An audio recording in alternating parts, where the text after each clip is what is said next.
middle school. And after 5 minutes, I turned to my assistant coaches and said, this kid's a pro. Philadelphia is a big basketball city. There were a bunch of guys my age who already had an established reputation of being the top players. So I had to come in and prove myself to them. Given Kobe's game, he had no trouble proving himself. But making friends was another story. He was popular from afar and likable, but he's very guarded. He's very careful with who he lets in. He played ball. The ball was his best friend. Weekend nights when he was younger, he didn't go to parties or hang out. He played ball. He would be like a senior in high school playing in a middle school. Nobody could touch him. Nobody could stop him. In the fall of 1992, Kobe started at Lower Merion High School. He was 6'2", and the finest prospect his coaches had ever seen.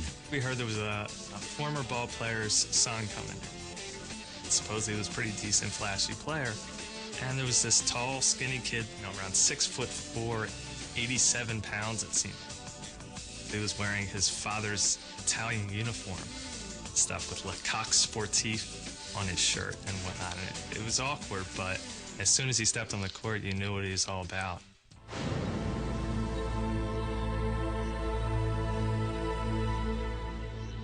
One thing that made it almost easy to coach Kobe, and I think maybe instantaneously gain the respect of his teammates, was his work ethic. He would practice more than anybody else that I ever saw at high school. I come into the facility early in the morning, 5:45 or so, and I'd hear the thumping of the basketball. I went upstairs, and there was Kobe doing drills. I would stay late after practice, and I would work on a particular aspect of my game. Then we go out into the game, I would see it paying off. And that was the most important thing to me. Because you can spend hours working in the game, but if you don't have the confidence and those skills to execute them during the game, then they mean nothing. Lower Merion High's basketball team had been nothing to shout about for half a century. But now, with the new kid from Italy, the team started to draw. It started off, we were playing in front of maybe 100 people, our parents, maybe a few of our friends and this and that. And as he got older and as we got better, the crowd started to fill up. We went from having 200 or 300 people at a boys basketball game to having 1,500, and it became fever pitch. We won 20 games when he was a sophomore. You would look at Kobe as an opposing coach when he was in 10th grade and say, oh my God, I've got to deal with this for 2 more years. In Kobe's junior year, Lower Merion went to the state tournament but lost in the second round. The loss left Kobe devastated, but determined. One thing I'll never forget Kobe saying was, I'm not allowing this to happen again. So it's almost comical to hear him say this. So we were kind of just like, Kobe, relax, it's not your fault, and all that. But he took it personally and said that he'd win the title the next year. The next year, Kobe kept his promise. Lower Merion went all the way, winning the Pennsylvania State Championship for the first time in 53 years. Kobe was named All-American High School Player of the Year. That spring, Kobe, by now a celebrity himself, escorted the pop singer Brandy to his high school prom. Well, I just bumped into it. I didn't have a date for the prom. I just asked her to go.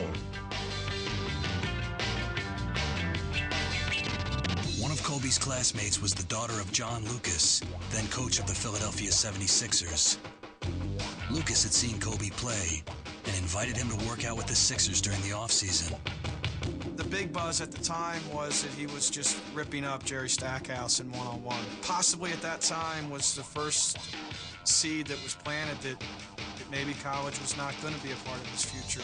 I like LaSalle, North Carolina, Duke, Michigan. Those are my top schools right now. And I am considering the NBA. Kobe was heavily recruited by all the top basketball schools, but his goal and lifelong dream was to play in the NBA, and he wanted it now. I have decided to skip college and take my talent to the NBA. We're flabbergasted with his decision. How can he say he's going to do this? He came across looking a bit arrogant.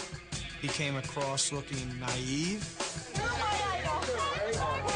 me when you're in the NBA. But Kobe had his own agenda, and he didn't care what anybody thought. He was getting smeared all over this town, and so was Joe. So it was a difficult time, but Kobe had a dream. What would you do if you're a father and your kid comes up to you and says, I can go to college for 4 years, or I can go make $3 or $4 million this next year? Did you say to him that he has to get a college education at some point in his life? Oh, that's part of the deal. I mean, that's automatic. He had all the attributes where he could have gone to college and would have survived very well in college and done well in the college game and had plenty of time to come to the NBA and play. But he was anxious to be here where the game was the best. When people knew that I was contemplating going straight to the NBA, the Wolves came out immediately.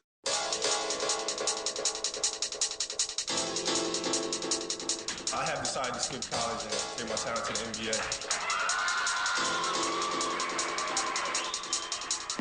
When Kobe Bryant announced in 1996 that he was skipping college and going straight to the NBA, he was bombarded by a hailstorm of controversy.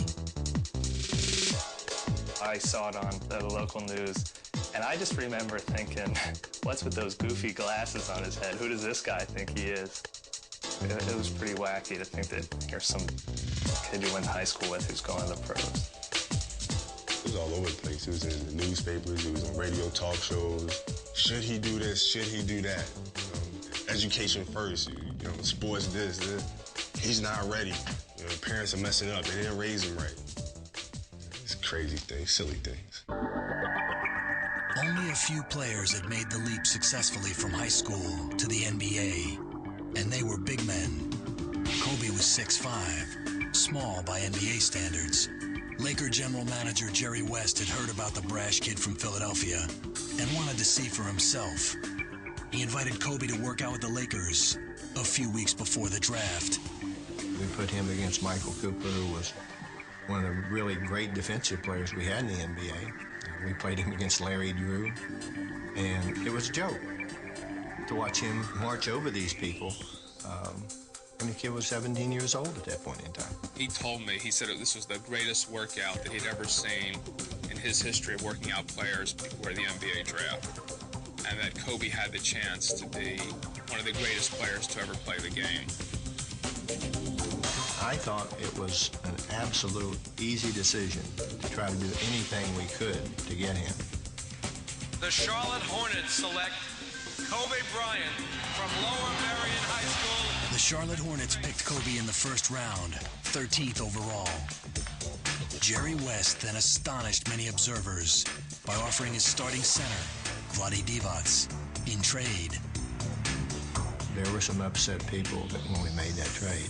They might deny that, but there were some upset people because we traded a starting center for him and a very good player in Vlade Divac. But I've always felt that the things that set teams apart is risk-taking. Trading Vlade seemed a lot less risky only days later when the Lakers signed free agent Shaquille O'Neal to replace him.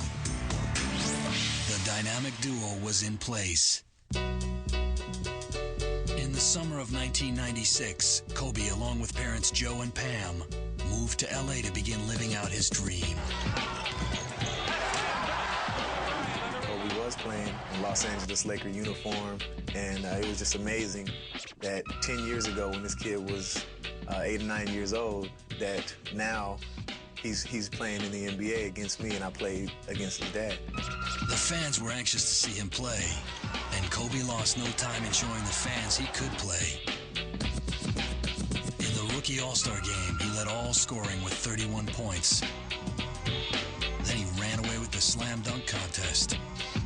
But despite these heroics, Laker coach Del Harris wanted to break Kobe in slowly. He viewed me as being a young kid, which I was. And he wanted the other players to respect me. He wanted me to work for my opportunity. And I worked so hard, and I was already working harder than everybody else, but he felt like he had to be